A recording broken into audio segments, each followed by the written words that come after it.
Voilà, les dégradés de forme, ça fait partie des 36 choses dans Illustrator qui vous servent à générer du graphisme. On utilise le logiciel pour générer des choses visuelles, du graphisme. Et oui, pour faire un logo empreinte digitale, on peut se servir de ça tout à fait, puisque c'est des circonvolutions. Ouais, en effet. Alors, on va un peu jouer avec la flèche blanche. Vous connaissez la flèche blanche qui sert à manipuler une partie des tracés. Voilà.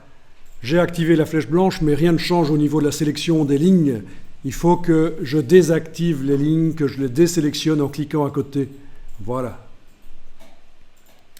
Et puis, je vais aller jouer sur la ligne du milieu. Ah, c'est pas toujours facile de savoir où elle est, hein, la vraie ligne qui est vraiment là, qui n'est pas une répétition faite par le dégradé de forme. Si vous voulez voir, vous pouvez passer en affichage tracé. Vous ne voyez que les tracés à ce moment-là. Affichage tracé.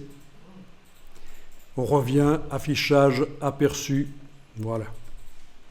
Alors, ce qu'on peut faire, c'est aller manipuler les points qui sont sur cette ligne. Tester, prenez un point. Alors, attention, ne prenez pas encore des poignées de tangente. Les petits ronds, là, c'est des poignées de tangente. On prend vraiment des points d'ancrage. Le tracé passe par le point. On appelle ça un point d'ancrage. A-N-C-R-A-G-E.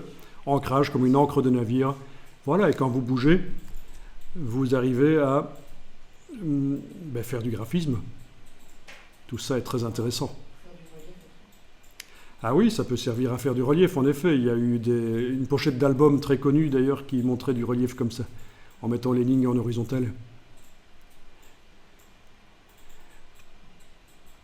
Voilà, vous pouvez aussi jouer avec les poignées de tangente pour jouer sur les courbures. Voilà, je vous invite à jouer là-dessus. Et pas seulement à la ligne du milieu, vous pouvez aussi essayer avec les lignes extérieures. Amusant, ça.